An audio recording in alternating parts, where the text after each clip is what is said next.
Hey, children and family ministers, let's chat discipleship. So, as we think about discipleship in 2021 and how we're reaching families, how we're reaching kids, and how maybe our lessons or our methodology will change in 2021, we need to start with that first, right? In discipleship and what it looks like to truly disciple a child. That's the basics. That's what we're here to do, right? If you look back at, well, if you look in the scriptures, Jesus is discipling his disciples, right? He calls them to be his disciples in Matthew 4:18 through 22, Luke 5, and John 1:43 and on.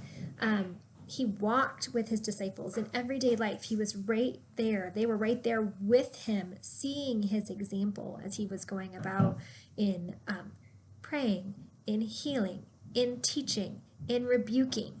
They were there through all of it and saw all of it.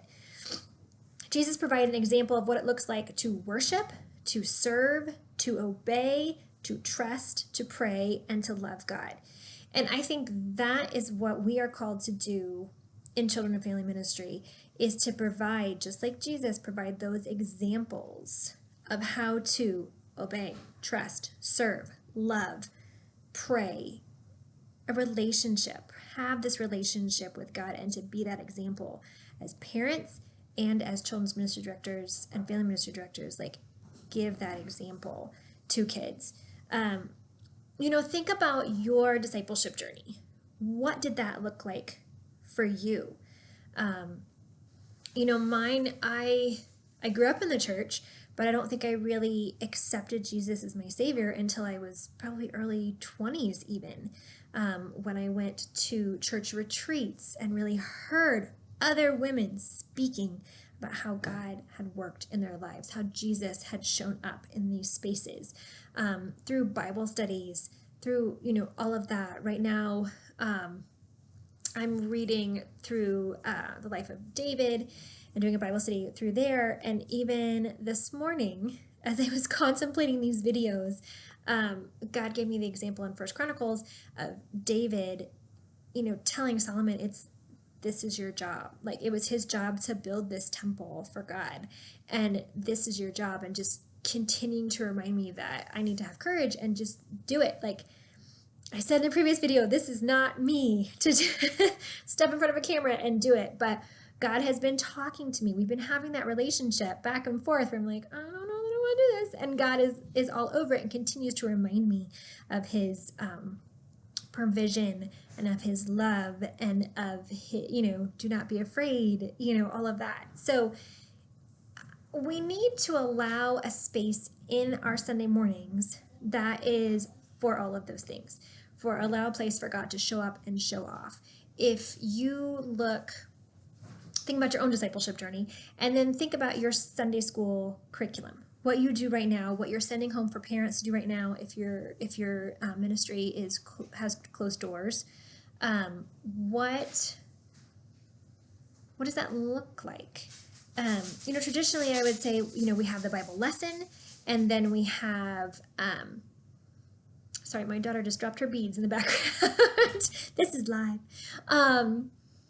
We have our lesson, and then we have a craft, and then we have a game, and then we have a snack, and then we go and do. So we go and send them off with something to do, whether that be share the gospel or something to work on in their life, things like that. When you're evaluating your ministry for 2021, where are those pieces of helping them to worship, to serve, to trust, to obey, to pray, to love God? Where is the relationship within that? And it's just taking a good hard look at our curriculum and saying it may very well be there. It may be there. I don't know what curriculum you're using. I don't know what it looks like or how you are using it, or even if you're writing your own, like, it very well may be there. I'm just encouraging you and inviting you to really evaluate that with Jesus and say, like, as we move into 2021, as we're equipping parents, am I giving them the very best? Am I giving them, and I'm not selling a curriculum. Like, I don't have anything to push. I don't even think that there's one perfect curriculum out there. But I want you to evaluate that, with discipleship in mind. And think about, we teach David and Goliath, right? We teach, and how do you typically teach it?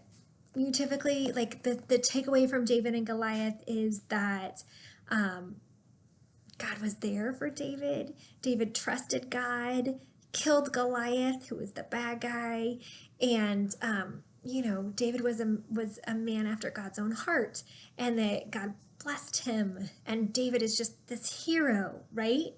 And then fast forward, 10, 15 years down the road, when you actually read about David and Bathsheba, what do you do with that when you have been have that relationship with the understanding that David was a hero and that we can be heroes, and you make mistakes in your own life, and now can you not be a person after God's own heart? Like, it's a struggle, and it's a relationship that you have to bring to God. Like, we just got done reading 1st and 2nd Samuel with my kids, and we didn't skip over the David and Bathsheba part. I mean, my kids are high school, middle elementary, and lower elementary, and we didn't skip that part because I needed them to struggle with that a little bit, because we know they're not going to be perfect. We know that we make mistakes in life. And so what do you do?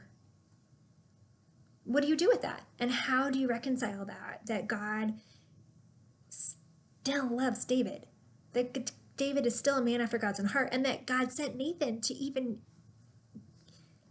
confront him and rebuke him about his behavior, and that David, cried out to God in Psalms and everything. Anyway, I'm getting too preachy, but the story isn't about David. That's the point. The story isn't about David. The story is about God and the relationship that he had with God, and how God provided for him, how God anointed him. If we teach our kids stories without the power and the love and the redemptive work of Jesus, we're missing the mark. And I know that you don't want to miss the mark. I know that you have a passion and a calling to disciple these kids. And I just want us to take a good hard look at what that looks like, what discipleship truly looks like. I don't have the answers. I don't have the answers. Jesus is the only one that has the answers. Excuse me. But I think we need to consider, with rubber meets the road, where is God when a child's life falls apart? What are we putting in place now? I mean, I think all of our lives kind of fell apart with coronavirus, right? Whether we've been impacted by the actual virus or not, during the pandemic, things have fallen apart. Where is God in that space? And I would love to be talking into that with every family. I have started, there's a parents part of this channel where we are talking about how to disciple our kids at home. And so it's starting really simply. We're just reading the Bible. We're just reading the Bible and asking questions. That's it. And so I invite you, if that's something that you want to start with, great. Or even if you want to invite parents to do that on the side, that's great.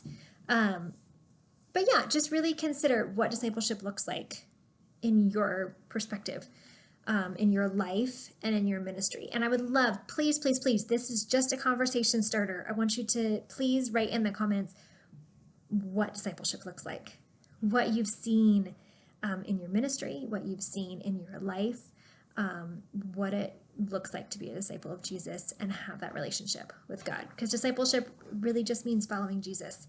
So I can't wait to hear from you. I'll see you in the comments.